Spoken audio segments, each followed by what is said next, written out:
अपन solution पढ़ रहे थे जिसके अंदर अपने 4 पार्ट पढ़े, जिसमें इंट्रोडक्शन पढ़ा, सॉल्यूशन के टाइप्स पढ़े हैं और उसकी कंसंट्रेशन जो यूनिट है उसके बारे में अपने अब तक पढ़ा है।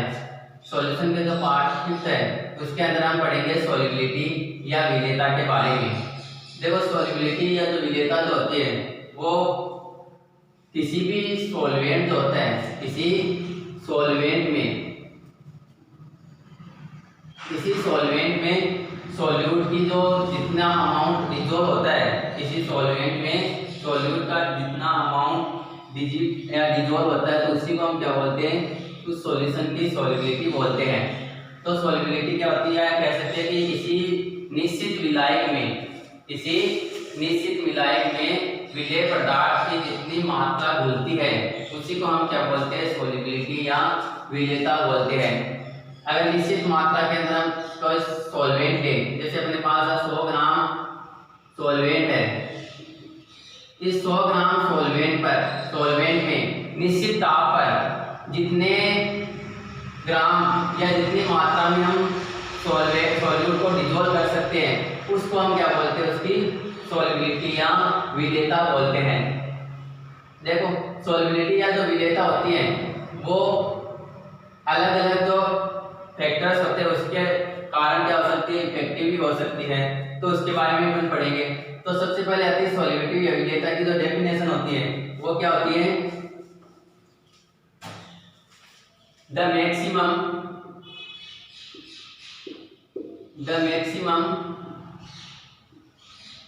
amount of solute that is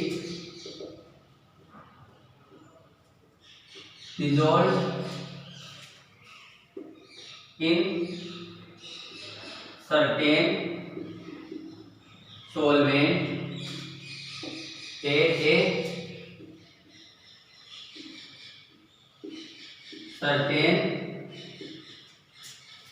temperature, यानी फिक्स जो टेम्परेचर होता है या निश्चित जो टेम्परेचर होता है उस निश्चित टेम्परेचर पर किसी भी सॉल्वेंट के अंदर सॉल्यूट की जितनी अधिकतम मात्रा को हम डिसॉल्व कर सकते हैं उसी को हम क्या बोलते हैं, उसकी विलेयता या सॉल्युबिलिटी बोलते हैं। तो हम ये कह सकते हैं किसी निश्चित विलायक में निश्चित ताप पर विलेय की जितनी अधिकतम मात्रा घुली होती है उसे विलेयता कहते हैं। यानी निश्चित ताप पर किसी भी विलायक के अंदर हम विलेय पदार्थ की जितनी मात्रा घोल सकते हैं, उस विलायक में जितनी मात्रा विलेय पदार्थ की घुली होती है उसको हम क्या बोलते हैं, सॉल्युबिलिटी या विलेयता बोलते हैं। अब देखो सॉल्युबिलिटी या जो विलेयता जो होती है वो कुछ फैक्टर्स होते हैं जो उसको इफेक्ट कर सकते हैं कि हम अगर समान प्रकार के सॉल्यूट ले और समान प्रकार के पहले सॉल्वेंट ले और उसको अगर अलग अलग पात्र में रख के अलग अलग डिसॉल्व करें तो उसकी जो सॉल्युबिलिटी है या जो विलेयता होती है वो कुछ कारक के कारण में क्या प्राप्त हो सकती है, अलग अलग प्राप्त हो सकती है।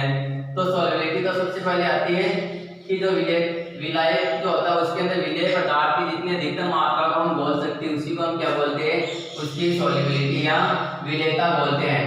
अब देखो सॉल्युबिलिटी या विलेयता जो होती है उसको कुछ कारक जो होते हैं वो क्या कर सकते हैं, उसको इफेक्ट या प्रभावित कर सकते हैं, जिसके अंदर घुलने की जो दर होती है, विलेयता जो होती है वो कम भी हो सकती है। कुछ ऐसे कारक है जो विलेयता को क्या कर सकते हैं, बढ़ा भी सकते हैं। तो देखो सबसे पहले अगर हम सॉल्युबिलिटी की बात करें तो एक चीज याद रखनी है आपको, अगर हम किसी सॉल्यूट और सॉल्वेंट को आपस में मिक्स करके क्या बनाते हैं, सॉल्यूशन बनाते हैं, तो ये सॉल्यूशन कितने टाइम में बना, ये उसके अंदर जो फैक्टर्स होते हैं उसी के क्या होती है, डिपेंड करती है। उसके ये सॉल्यूशन बनने की जो दर है उसको कुछ कारक है जो क्या कर सकते हैं, प्रभावित कर सकते हैं कि जल्दी घुलता है या थोड़े टाइम बाद में घुलता है। तो देखिए अगर हम बात करें polar solute plus polar solvent, अगर हम सोल्यूट और सोलवेंट को आपस में डिसॉल्व करें तो अगर सोल्यूट ही क्या है, पोलर है, और सोलवेंट भी क्या है, पोलर है, तो सोल्युबिलिटी क्या होती है, ज्यादा होती है। या हम कह सकते हैं कि ध्रुवीय अगर विलेय है और विलायक भी क्या है, ध्रुवीय है, तो इनके डिसॉल्व होने की दर क्या होती है, अधिक होती है। तो पोलर पोलर, अगर सोल्यूट भी पोलर है, सोलवेंट भी पोलर है, तो सोल्युबिलिटी क्या होती है, अधिक होती है। अगर दोनों ही नॉन पोलर है, सोल्यूट और सोलवेंट अगर दोनों ही नॉन पोलर हो गए तब भी सोल्युबिलिटी क्या होती है, ज्यादा होती है। लेकिन अगर समान अगर इनकी पोलरिटी नहीं होती है, अगर मान लो सोल्यूट क्या है, पोलर है, और सोलवेंट क्या है, नॉन पोलर है, तो ये डिसॉल्व आसानी से नहीं हो सकती। इनकी सोल्युबिलिटी या विलेयता जो होती है वो क्या होती है, बहुत ही कम होती है। तो आपको याद रखना है कि पोलर सोल्यूट और पोलर सोलवेंट जब हो तो सोल्युबिलिटी या विलेयता ज्यादा होती है। अगर दोनों ही नॉन पोलर हो तब भी विलेयता क्या होती है, ज्यादा होती है। लेकिन एक पोलर है दूसरा क्या है, नॉन पोलर है, तब विलेयता क्या होती है, कम होती है। तो सोल्यूट और सोलवेंट की अगर सोल्यूट और सोलवेंट अगर नेचर समान है तो क्या होती है, विलेयता अधिक होती है। अब देखिए कि अगर इनके नेचर अगर समान होते तो विलेयता ज्यादा क्यों होती है। देखो अगर मैं यहाँ पे लिखूं कोई पोलर सोलवेंट,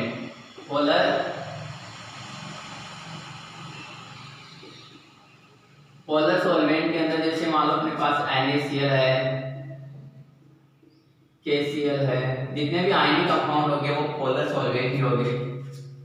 या इसको बात करें हम क्या लिखते हैं, इसको पोलर सोल्यूट लिख लेते हैं, पोलर सोल्यूट, यानी इसको किसी सोलवेंट में अगर डिसॉल्व करेंगे तो NaCl है, KCl है ना, जैसे आपके पास MgCl2 है, अब CH2Cl2 है, ये क्या है, पोलर सोल्यूट है। अगर इसको हम पोलर सोल्यूट को ले तो इसके जब हम सोलवेंट के अंदर डिसॉल्व करते हैं तो क्या बनते हैं, इसके आयन बनते हैं। आयन जैसे NaCl को ले तो Na+ और Cl- आयन बनते हैं।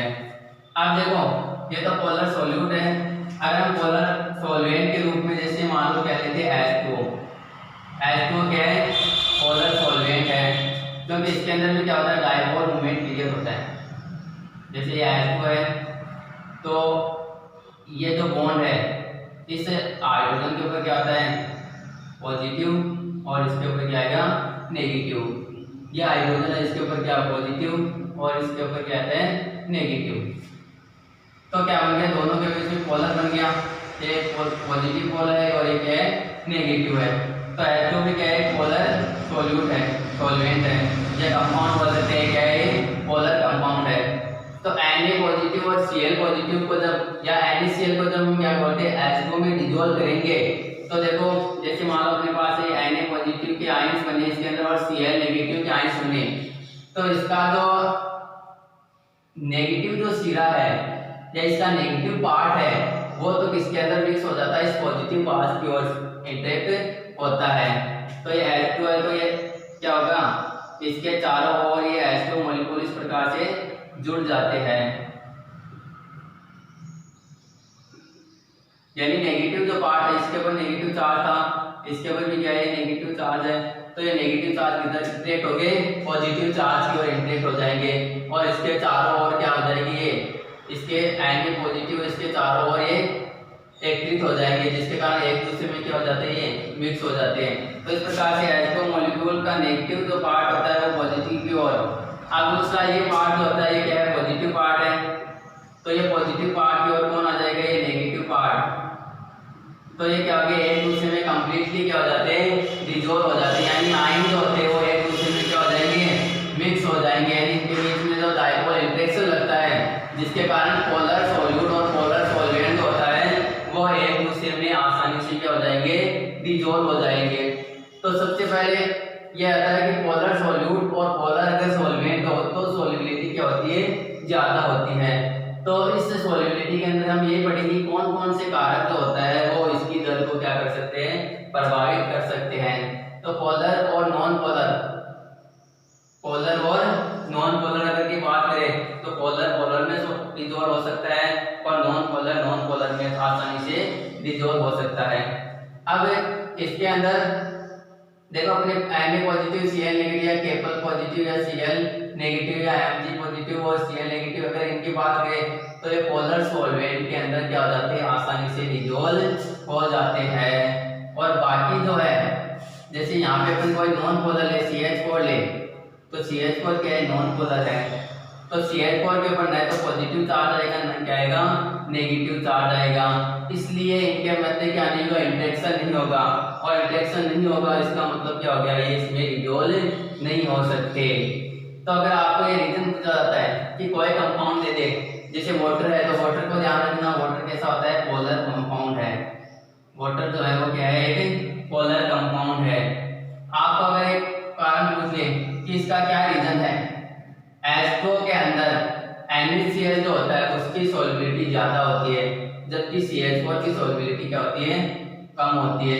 तो इसका यही रीजन है कि H2O भी पोलर है और NaCl पोलर है। H2O और NaCl का नेचर क्या है, इक्वल है और इक्वल नेचर होने के कारण इनकी सॉल्युबिलिटी क्या है, ज्यादा।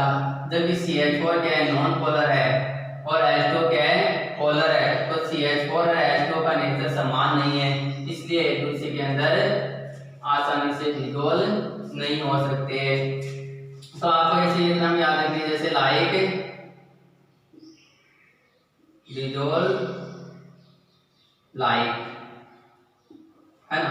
समान प्रकार का जो होता है वो समान प्रकार के अंदर ही क्या होता है, घुलता है। तो ये तो बात है कि पोलर और नॉन पोलर की बात है। अब हम सबसे पहले यहाँ पे कोई भी सॉलिड जो होता है उसको लिक्विड में जब डिजोल्व करते हैं, किसी भी सॉलिड को लिक्विड में हम क्या करते हैं, डिजोल्व करते हैं या घोलते हैं। किसी ठोस को द्रव में अगर जब घोलते हैं तो उसके कौन कौन से कारक प्रभावित करते हैं, पहले उसके बारे में अपन पढ़ते हैं। तो सबसे पहली बात है सॉल्युबिलिटी के अंदर, तो सॉलिड इन लिक्विड, यानी सॉलिड को किसके अंदर डिजोल्व करिए, हम लिक्विड के अंदर डिजोल्व कर लेते हैं। तो सॉलिड और लिक्विड इन दोनों को जब आपस में डिजोल्व करते हैं तो ये सॉलिड तो क्या है, यहाँ पे सोल्यूट है, सोल्यूट है और लिक्विड क्या है, यहाँ पे सॉल्वेंट है। तो इसका एक लिक्विड सॉल्यूशन बनेगा।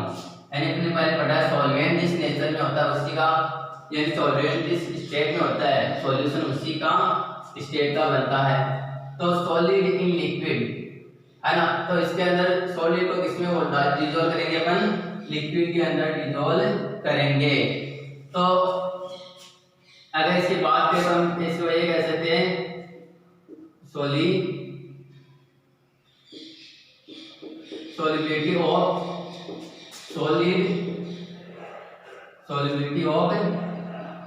सॉलिड इन लिक्विड, या ये कह सकते हैं कि ठोस की द्रव में विलेयता, ठोस की द्रव में विलेयता या solubility of solid in liquid. तो देखिए ठोस की द्रव में विलेयता किसे कहते हैं कि किसी भी 100 ग्राम लिक्विड के अंदर, इसके अंदर 100 ग्राम लिक्विड या ये कह सकते हैं सॉल्वेंट, 100 ग्राम सॉल्वेंट या 100 ग्राम लिक्विड के अंदर सॉलिड या सॉलिड जो होता है इसकी सॉलिड या इसको कह सकते हैं solute.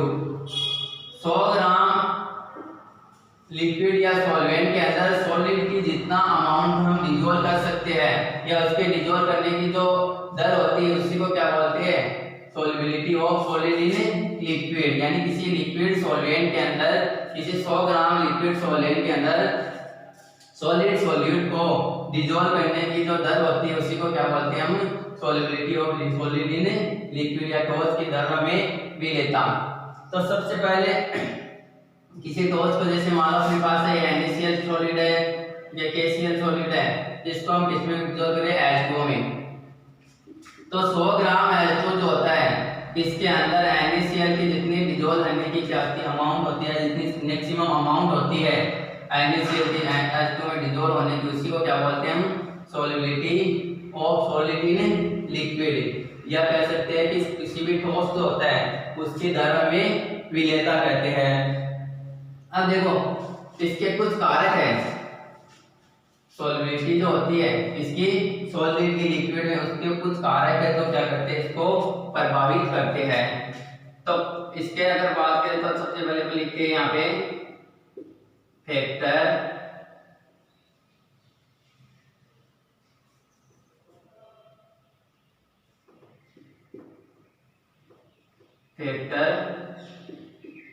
Affecting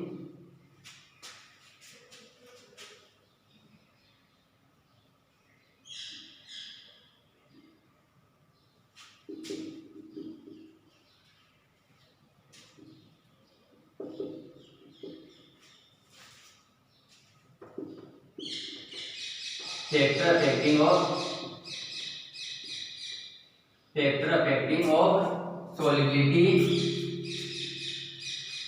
of solid in liquid, यानी द्रव में ठोस की विलेयता को प्रभावित करने वाले कारक।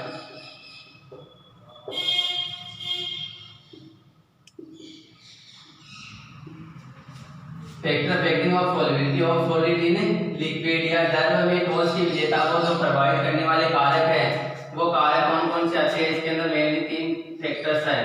पहला तो है नेचर ऑफ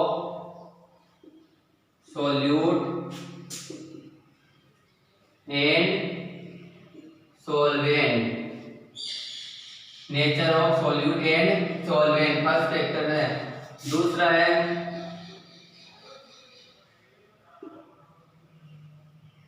टेम्परेचर, और तीसरा जो है वो है प्रेशर। तो ये 3 फैक्टर है जिसके अपन पढ़ेंगे, जिसके अंदर ये जिसको सॉल्युबिलिटी किस प्रकार से क्या कर सकते हैं, इफेक्ट कर सकते हैं। तो देखो सबसे पहले आता है nature of solubility and nature of solute and solvent, दूसरा है टेम्परेचर और तीसरा है प्रेशर। तो सबसे पहले अगर हम बात करें इसकी nature of solute and solvent, first effect कौन सा है, nature of solute and solvent. Nature of solute, अभी नेचर के बारे में हमने पढ़ा था कि पोलर जो होता है, नेचर कौन सा, पोलर है या नॉन पोलर जो नेचर है। तो अगर बात करें polar solute plus polar solvent, इनकी सॉल्युबिलिटी जो होती है वो क्या होती है, ज्यादा होती है। अगर हम बात करें non polar solute plus non polar solvent, तो इनकी सॉल्युबिलिटी भी क्या होती है, ज्यादा होती है। दूसरे अगर हम बात करें non polar solute plus polar solvent, तो इनकी सॉल्युबिलिटी क्या होती है, कम होती है। दूसरी तीसरा जो है वो है polar solute plus non polar solvent, इनकी सॉल्युबिलिटी भी क्या होती है, लो होती है। जैसे नेचर में बताइए तो क्या गया, पोलर सॉल्यूट पोलर सॉल्वेंट में जल्दी घुलता है, नॉन पोलर में जल्दी घुलता है। लेकिन अगर एक दूसरे से दोनों विपरीत हो गए, अलग अलग हो गए, तो इनकी सॉल्युबिलिटी क्या होती है, कम होती है। जैसे हम बात करें KCl प्लस H2O, अगर इनको अपन डिसॉल्व करेंगे तो इनकी सॉल्युबिलिटी क्या होगी, ज्यादा होगी। KCl भी पोलर है, ये भी क्या है, पोलर है। अगर हम बात करें जैसे मान लो I2 प्लस CCl4, यानी ये भी सोल्यूट भी I2 आयोडीन भी क्या है, नॉन पोलर है। सब एटॉमिक आयन जो होते हैं वो नॉन पोलर ही होते हैं हमेशा, तो ये भी नॉन पोलर है। CCl4 भी क्या है, नॉन पोलर है, तो इनकी सॉल्युबिलिटी क्या होगी, ज्यादा होगी। तीसरा सोल्यूट क्या हो, नॉन पोलर, और ये क्या हो, पोलर। जैसे ये आयोडीन ले लिया, आयोडीन को अगर हम इसमें डिसॉल्व करते हैं, H2 में डिसॉल्व करते हैं, तो इनकी पोलरिटी इनसे क्या होगी, कम होगी, या सॉल्युबिलिटी जो होती है इनसे क्या होगी, कम होगी। चौथा जो है इसमें पोलर सोल्यूट को जैसे हम ले लिया NaCl प्लस CCl4, तो CCl4 क्या है, नॉन पोलर सॉल्वेंट है, और ये भी क्या है, NaCl पोलर सॉल्वेंट है, सोल्यूट है। तो इनकी सॉल्युबिलिटी इस प्रकार से इफेक्टिव होती है। बस आप याद रखना ये कि पोलर में सोल्यूट ज्यादा होता है, और नॉन पोलर में जल्दी डिसॉल्व होता है। आपको क्वेश्चन देखिए, जैसे आपको देखिए HCl में डिसॉल्व हो सकता है, जबकि CCl4 में डिसॉल्व नहीं हो सकता। KCl में डिसॉल्व हो सकता है, लेकिन CCl4 में डिसॉल्व नहीं हो सकता है, जल्दी से डिसॉल्व नहीं हो सकता। तो क्यों नहीं हो सकता, क्योंकि CCl4 नॉन पोलर है और KCl क्या है, पोलर है, इसलिए दोनों एक दूसरे में इंटरेक्शन नहीं होगा, तो ये डिसॉल्व नहीं हो सकते। H2O और KCl दोनों क्या है, पोलर है, इसलिए इनकी सॉल्युबिलिटी क्या होती है, ज्यादा होती है। तो ये तो है nature of solute and solvent, यानी समान नेचर होगी तो सॉल्युबिलिटी ज्यादा होगी, और नेचर अगर अलग अलग होगा तो सॉल्युबिलिटी क्या होगी, कम होगी। अगर एक उदाहरण जैसे आपको लिया बेंजीन, और बेंजीन को अगर CCl4 में आपने डिसॉल्व किया, तो बेंजीन भी क्या है, नॉन पोलर, और CCl4 भी क्या है, नॉन पोलर है। तो दोनों ही नॉन पोलर होने के कारण दोनों की सॉल्युबिलिटी क्या होगी, ज्यादा होगी। लेकिन अगर आप बेंजीन को किसमें डिसॉल्व करते हो, बेंजीन को किसमें करते हो आप, H2 में, वाटर में, तो इनकी सॉल्युबिलिटी क्या होगी, बहुत ही कम होगी। बेंजीन जल के अंदर आसानी से नहीं घुल सकते।